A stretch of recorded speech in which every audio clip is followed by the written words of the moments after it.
up, everyone? Tyler DeLuca back here, and let's talk the Final Four. We just witnessed one of the biggest days in women's basketball history. Records were set, viewership, through the roof. There's not been a better time to be a women's basketball fan than right now. It's broken, containment, it is through the roof. The stocks are just, and it's beautiful to see. And now we have reached the Final Four. We got two really interesting games on deck here, and I want to just talk about both of them a little bit. So first off, let's start off with South Carolina versus NC State. Now, NC State is not a team that I predicted to get here. Or frankly, I thought Tennessee had a chance to end this tournament run way earlier than what has happened here. And so much of that comes down to what Isaiah James has been able to do. She has been on an absolute heater. We know what March Madness can bring when it comes to certain players just playing out of their mind. Yes, Isaiah James has been a very solid player throughout the course of his season, but she ain't never been playing like this before. Not on this stage at this time, and not in April where we find ourselves now, where NC State hasn't found themselves in a very long time. There's been critiques over Wes Moore about if he can get over the hump. Here he is. And his prize is undefeated South Carolina. This South Carolina team is, man, what else can be said about them? They're still undefeated. They sit now with everything in front of them. Still. The undefeated season on the line. Still.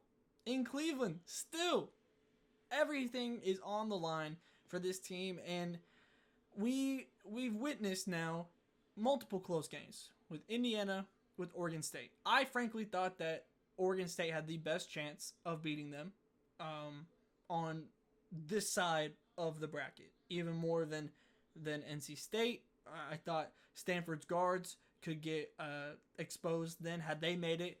Texas was an interesting one. I think that they and Oregon State would be the two teams that I thought gave South Carolina the biggest run for their money. And man, South Carolina just still kind of passed the test.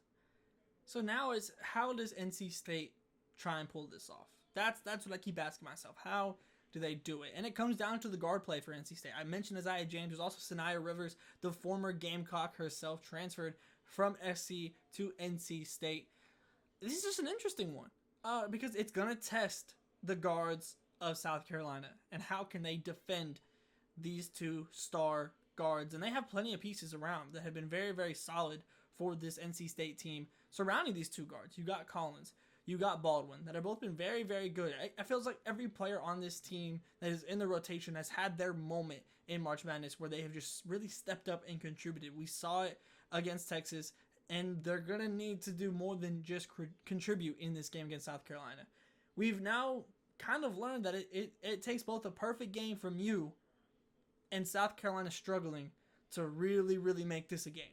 To really do that, and it's a tall task. There's no other way around it. It's a very tall task, and I don't think NC State is going to be able to do it. Frankly, I don't really see that route. They're gonna need superstar performances from Sanaya and James like this. There's really just no other way around it. And if they're able to do that, they have a chance. Obviously, South Carolina, I'll say that they looked beatable, but even then you knew why. It was both the other team playing very good and South Carolina doing uncharacteristic things. I think that those uncharacteristic things are going to really have to stack up in NC State's favor for this game to be single digits. But frankly, NC State surprised me so far. I had no inclination that they would get this far. But they're here. They're in Cleveland. So they've continuously proved me wrong. Maybe they'll continue to do it now. But I'm definitely picking South Carolina in this game. Now, the superstar matchup. We have been waiting for years for this. Caitlin Clark versus Paige Bueckers. Yes, we've seen it before, but not like this. These are two players that in their own ways have claims to being the best player in the nation. Caitlin, what she did against LSU was it felt like the masterclass. There were moments there kind of earlier on kind of in the first quarter where Caitlin's starting to struggle, turn the ball over a couple times, miss some shots, but ultimately the passing, the shooting, all on display.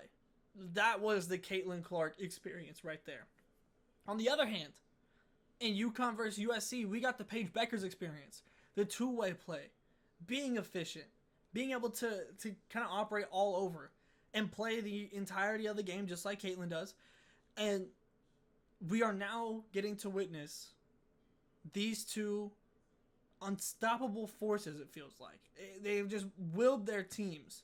They've had very different seasons in how they have gotten here. But ultimately, these two are both playing like some of the best players in the nation, the best players in the nation. And the legacies that are on the line in just this game alone, I'm not even getting to the championship game. The legacies in this game alone that could be stamped. Caitlin levels up if she takes this team to a championship.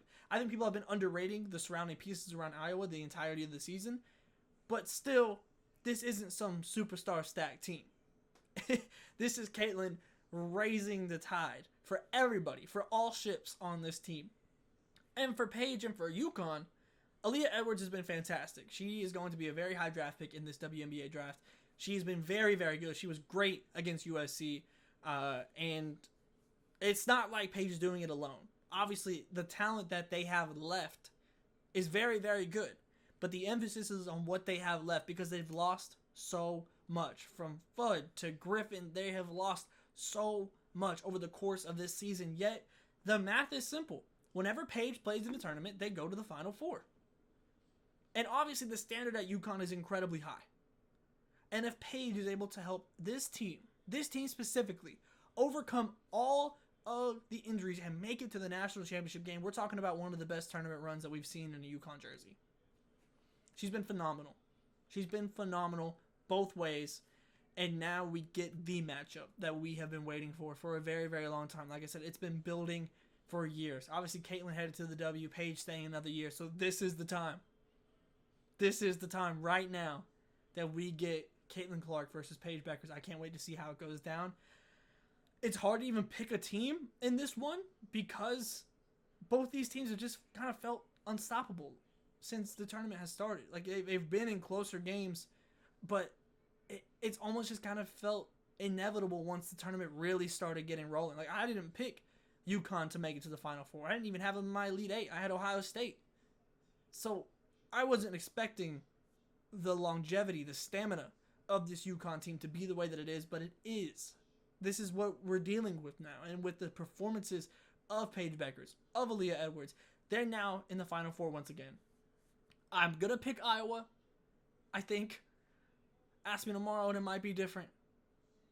But my very first inclination is to pick Iowa because what Caitlin Clark is doing right now is otherworldly. But they're going to throw everything at her to try and stop her.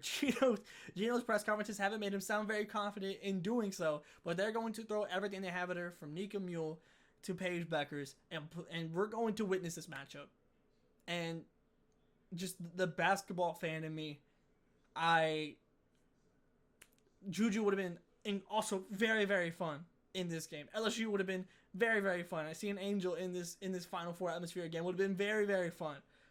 But the storyline of this one, building from freshman year to now, it might just be the best matchup that we could have gotten.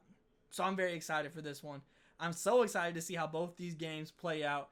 So we'll be back here on Monday. We'll be back here on Monday to decide and to talk about over everything of what happened. Who did their big one? I can't wait to see it. I hope you'll be excited too, and be excited to tap back in with me after all of these games go down and we crown a national champion.